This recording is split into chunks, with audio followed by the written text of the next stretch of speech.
Olá, está começando mais uma edição do programa Trabalho Legal e nesta semana vamos falar sobre o Jovem Aprendiz.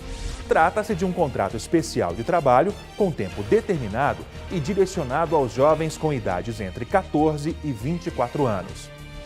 Campanha Fit for Freedom foi lançada no Senado Federal. O movimento quer que o Brasil ratifique o protocolo sobre trabalho forçado. O Procurador-Geral do Trabalho, Ronaldo Fleury, discursou no evento. Senado Federal debate reforma trabalhista em audiência pública conjunta entre Comissão de Assuntos Econômicos e Comissão de Assuntos Sociais. E o MPT participou da mesa de debates. O Trabalho Legal é o programa do Ministério Público do Trabalho em parceria com a Associação Nacional dos Procuradores do Trabalho. No Brasil, o programa Jovem Trabalhador valoriza a importância dos jovens no mercado de trabalho. De acordo com o Ministério do Trabalho e Emprego, cerca de 30 milhões de brasileiros com idade entre 16 e 24 anos são economicamente ativos. Em Brasília, a repórter Thaís Cerutti foi conhecer de perto a realidade de alguns desses jovens.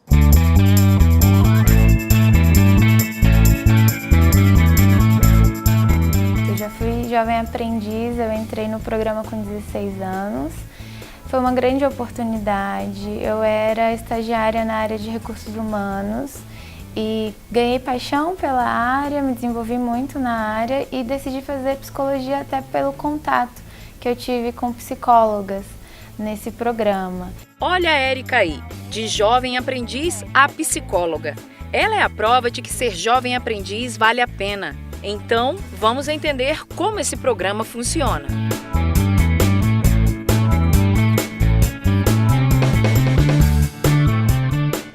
A Constituição brasileira proíbe a realização de qualquer trabalho por menores de 16 anos, exceto na condição de jovens aprendizes a partir de 14 anos. Assim, o menor tem uma legislação que o protege de forma especial. Existem duas leis, na verdade, uma lei do ano de 2000 e um decreto-lei do ano de 2005.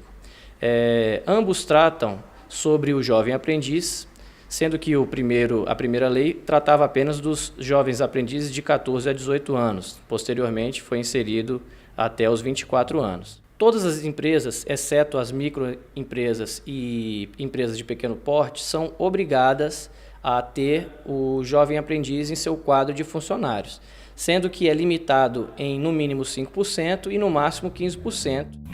A colocação de adolescentes para trabalhar de forma regular no mercado de trabalho, com o objetivo de lhes conferir formação técnico-profissional, só pode acontecer de acordo com essa legislação específica, a aprendizagem, a qual prevê a garantia de direitos trabalhistas e previdenciários. São todos os direitos de um empregado normal, tem carteira assinada, tem férias, FGTS, tem direito ao salário mínimo, mesmo que seja um salário mínimo hora, porque eles podem trabalhar até no máximo 6 horas por dia, mas normalmente os contratos são de 4 horas.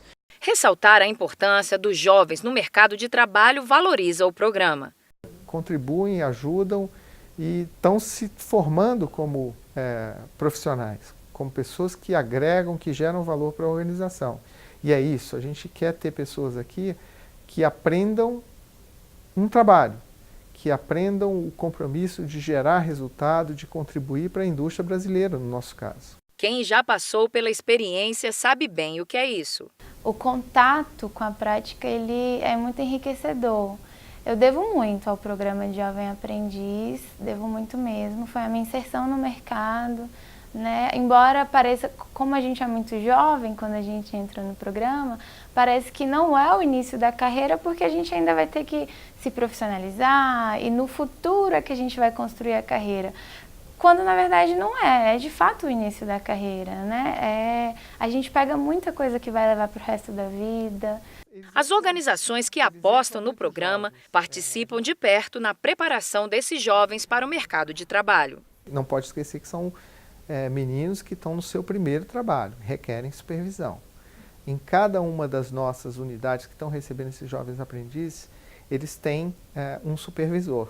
E esse supervisor é uma pessoa orientada por nós sobre o programa para gerar o desenvolvimento deles. Então a gente tem o acompanhamento também ao longo do período em que eles estão aqui, do desenvolvimento deles. Por isso, o programa Trabalho Legal foi conhecer a realidade desses jovens que começam a trabalhar cedo. Então, para conhecer o ofício executado pela Luara e pelos demais, nada melhor que vir ao local de trabalho deles. Luara, qual é o trabalho que você executa? Eu mexo mais com arquivos. Eu arquivo os arquivos, guardo em pasta, separo documentos por federações e monto caixas para enviar para as federações. A Patrícia, que é supervisora de aprendizes, conta um pouco mais sobre eles. A nossa área de recursos humanos tem um projeto muito legal com os aprendizes. Então, eles pegam as competências principais da organização, que os próprios funcionários são avaliados, e desenvolvem mensalmente os aprendizes. Então, depois de 6 meses que eles estão na organização, eles começam nesse treinamento mensal. E isso traz uma diferença muito grande no final do processo, do programa como um todo, e eles saem muito capacitados daqui para o mercado de trabalho. E para a aprendiz Luara, não faltam elogios. A Luara entrou aqui, eu acho que como todo primeiro emprego, primeira oportunidade, um pouco tímida, mas hoje eu já vejo que ela se comunica muito melhor, dá apoio para toda a equipe, sempre está auxiliando a gente em todas as atividades, é comunicativa, tem um esforço muito grande em aprender, sempre pergunta, tenta melhorar todas as atividades que ela faz. Então, o programa está muito no início, né? Eles começaram nesse primeiro semestre, mas diante do esforço da Luara, eu vejo que ela vai crescer muito. A oportunidade de serem respeitados como trabalhadores deixa uma marca. Todos os jovens deveriam ter uma oportunidade como essa. Não fortalece só o nosso lado profissional, mas nos prepara para a vida. E para o futuro, o que desejam? Contabilidade ou arquivologia. Direito, que eu quero seguir a carreira militar. Direito ou nutrição. Gestão empresarial ou administração.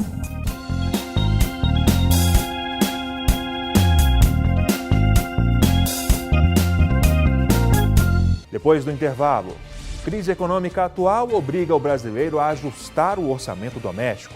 Então, nada melhor que um curso financeiro para ajudar nessa missão. Não saia daí, voltamos já.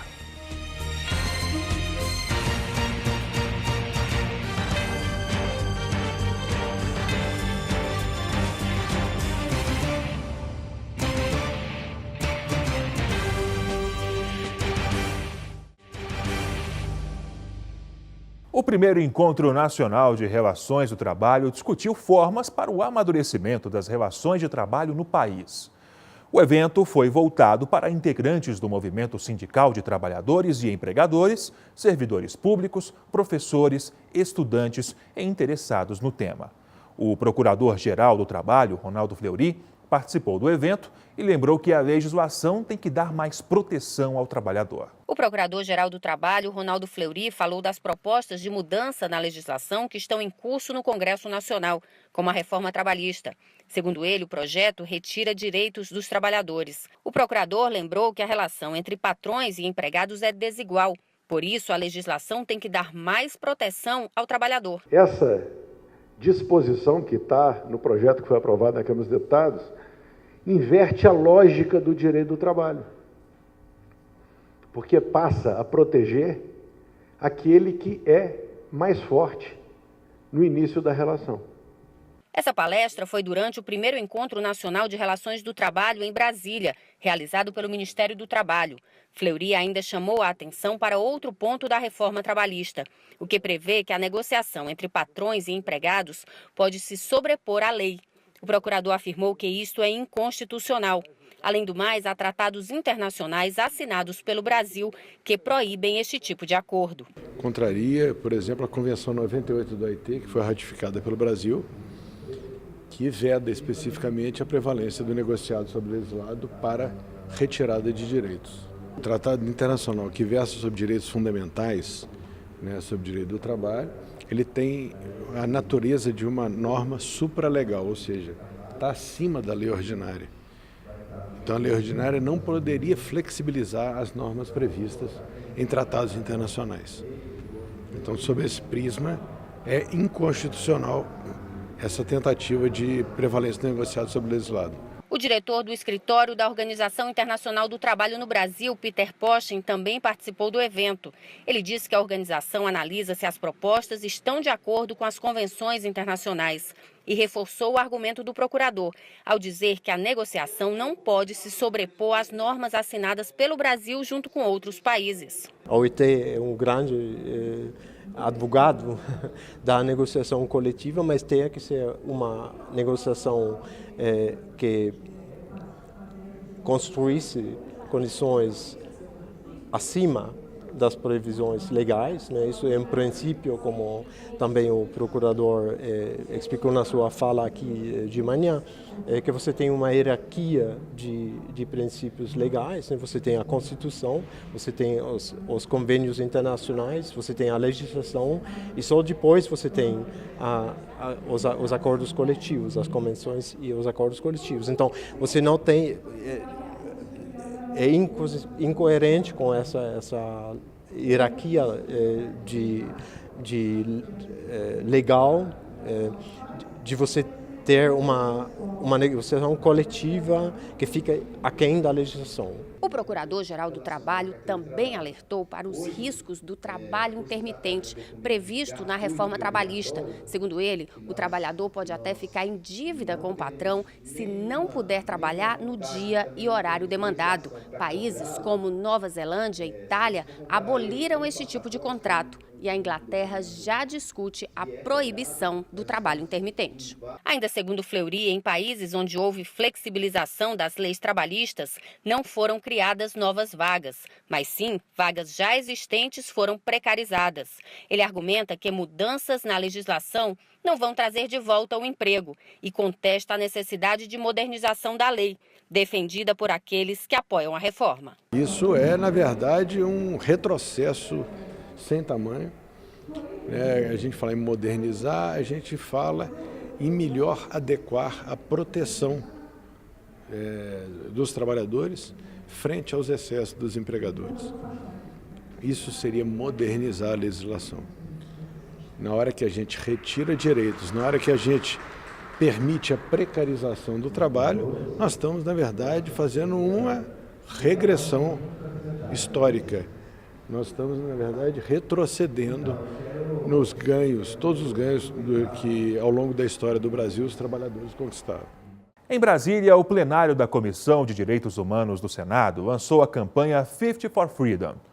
O objetivo é pedir a ratificação do protocolo de 2014 da Organização Internacional do Trabalho sobre trabalho forçado. O PGT, Ronaldo Fleury, participou da solenidade e alertou para o risco que o atual conceito de trabalho escravo pode sofrer caso tenha mudança na redação do Código Penal.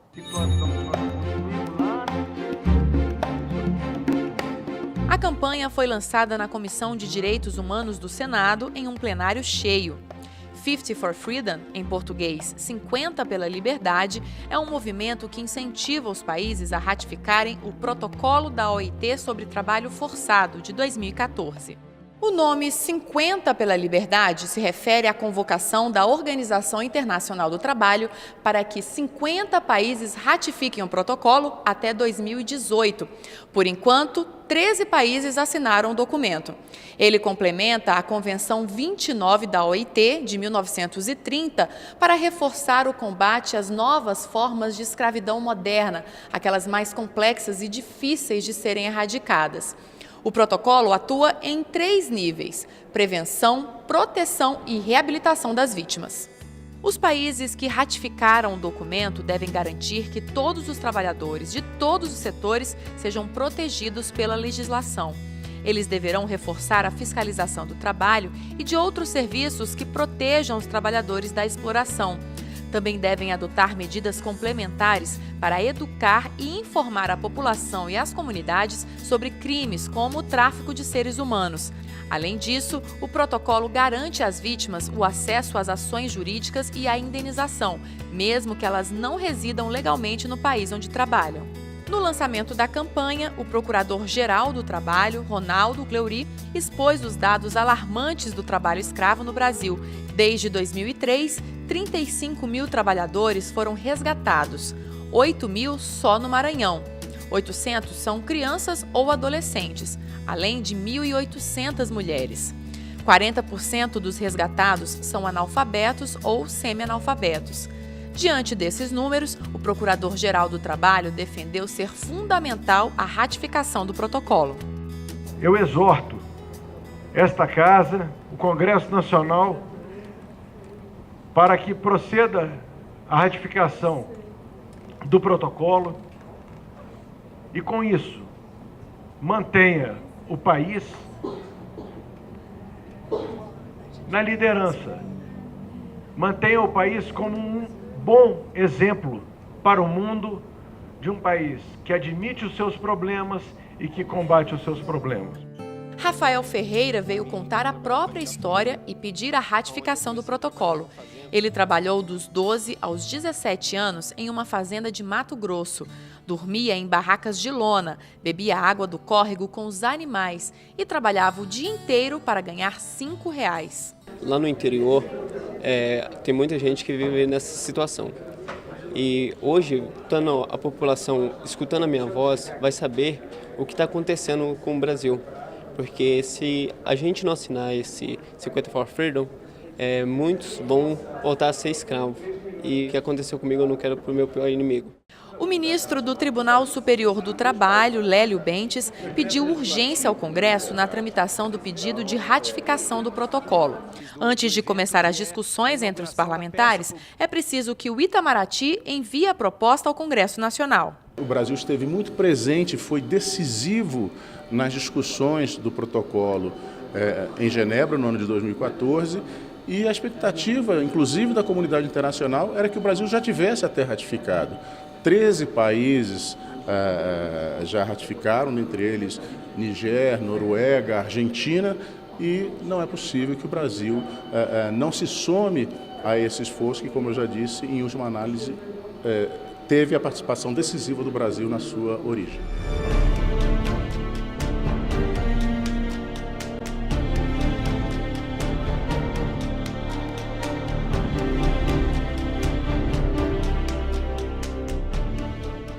O Trabalho Legal faz agora uma pausa, mas na volta do intervalo vamos falar sobre a audiência pública com a participação do Ministério Público do Trabalho para discutir a reforma trabalhista. Em 1 minuto.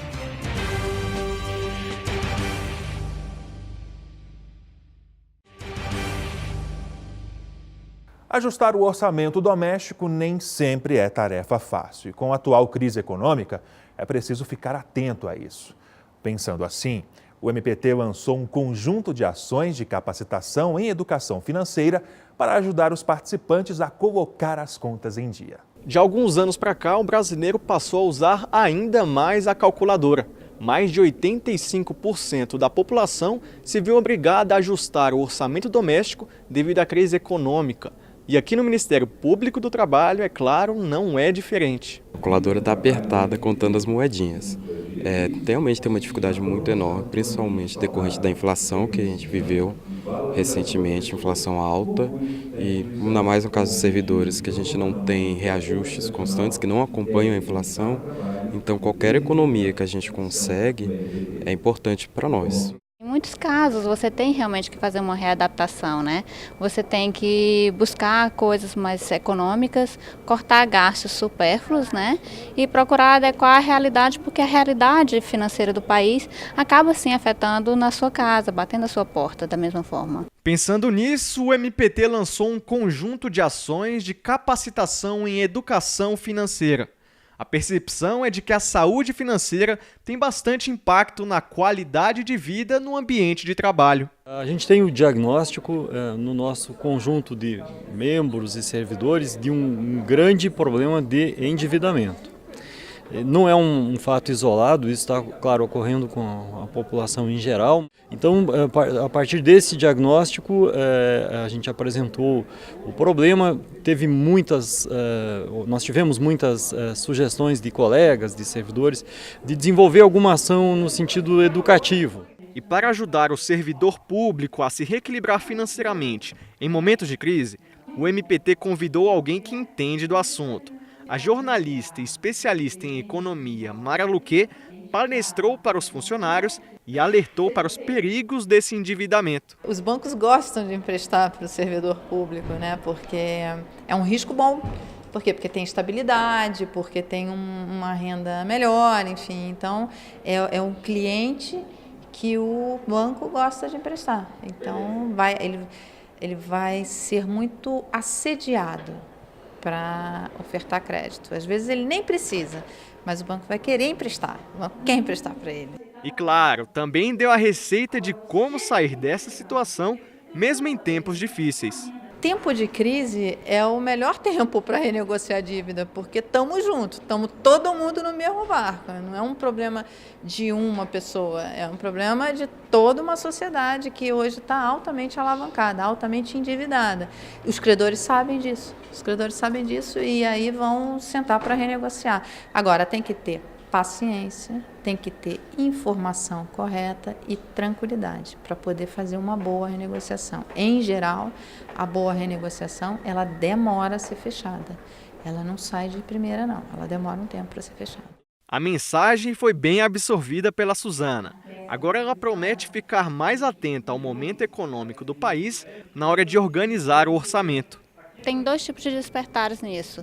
Tanto o conhecimento técnico do profissional, né, que ele já te indica alguns caminhos a serem percorridos, como também te faz uma reflexão, te leva a uma reflexão sobre a situação do país e sobre a situação financeira e qual a melhor forma que você tem para adequar à realidade, né, sua e do país. A palestra coincide com a Semana de Educação Financeira, marcada por diversas ações ao redor do país. Mas para o MPT, além do lançamento e da palestra, a preocupação com o tema continua o ano inteiro. Serão fornecidas capacitações presenciais e à distância, e o intuito é manter permanente esse programa na organização para que a gente tenha qualidade de vida no trabalho, considerando, como eu falei, os aspectos internos e externos da vida do servidor. A gente está aqui para ouvir essas dicas, né? Não só dicas de investimentos, mas também dicas de economia para o nosso dia a dia. Conseguir organizar também. Conseguir organizar, porque não é fácil.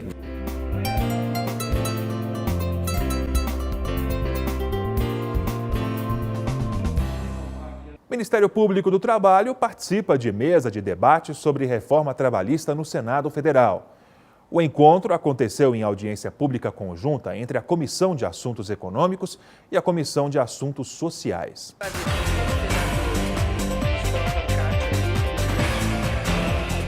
Os senadores ouviram com atenção as colocações do Procurador-Geral do Trabalho, Ronaldo Fleury. Na audiência, Fleury lembrou que o projeto inicial da reforma trabalhista, enviado pelo governo, possuía 7 artigos, mas o aprovado pela Câmara e que agora tramita no Senado tem mais de 100. O procurador criticou as mudanças que foram feitas sem o tempo necessário para o debate. Por ter sido aprovado em regime de urgência, não foram debatidas. Não houve qualquer debate. Então, a primeira matéria que eu quero trazer é o déficit democrático com relação ao projeto aprovado pela Câmara dos Deputados, que viola as convenções 144 e 154 da Organização Internacional do Trabalho, que até eu queria cumprimentar o diretor da OIT no Brasil, o Dr. Peter Poschen, está aqui presente, que o Brasil ratificou as convenções, em que se obriga a, antes, previamente a qualquer proposta de alteração dos direitos sociais, promover amplo debate democrático, ouvindo todas as categorias envolvidas. Fleury apresentou dados da Organização Internacional do Trabalho de 63 países. Os números mostraram que a flexibilização da lei não melhorou o mercado de trabalho. Na Espanha, por exemplo, 265 mil contratos indeterminados foram substituídos por 100 mil contratos temporários e os salários diminuíram. Já no México, houve a substituição de 1.200.000 vagas com remuneração acima de 2 salários mínimos por outras com remuneração entre 1 e 2 salários mínimos. O que cria emprego? O que cria emprego é o aumento da demanda. O empresário não vai contratar. Se ele tem 100 empregados e esses 100 dão conta da demanda que ele tem, ele não vai contratar mais 50 só porque está mais barato. Ele só vai contratar mais 50 se ele precisar de mais 50 trabalhos para darem conta da demanda que ele tem.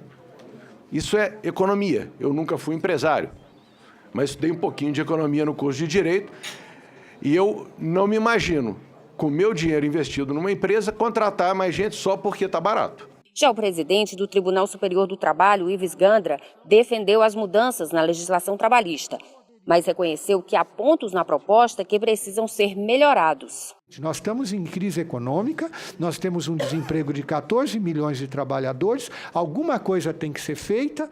O debate foi o pontapé inicial na tramitação da reforma trabalhista no Senado. O projeto tem que passar por 3 comissões e só depois vai à votação no plenário. Se os senadores fizerem mudanças no texto, a reforma volta para nova votação na Câmara dos Deputados. O governo tenta impedir modificações no Senado para acelerar a reforma, mas mesmo os senadores da base aliada não descartam fazer mudanças. A presidente da Comissão de Assuntos Sociais afirmou que o debate ajuda a formar a opinião dos senadores. Se ainda tiver algum ponto que algum senador diga, este ponto eu preciso ter mais subsídio para poder me posicionar, nós faremos. Então, eu acredito que nós teremos outra forma, essa casa de funcionar, né? Mas sempre lembrando que nós não somos casa carimbadora, nós somos casa revisora. O Procurador-Geral do Trabalho diz esperar que no Senado o debate seja feito e que o texto da reforma possa ser melhorado. Reitero que o Ministério Público do Trabalho está à disposição de Vossas Excelências, como de todo o Senado. Apresentamos notas técnicas. Estou deixando aqui, agora neste momento, com a presidente da CAIS, vou encaminhar, senador, também, e encaminharei para todos os deputados uma nota técnica de número 7 do Ministério Público do Trabalho com relação ao PLC 38 como um todo.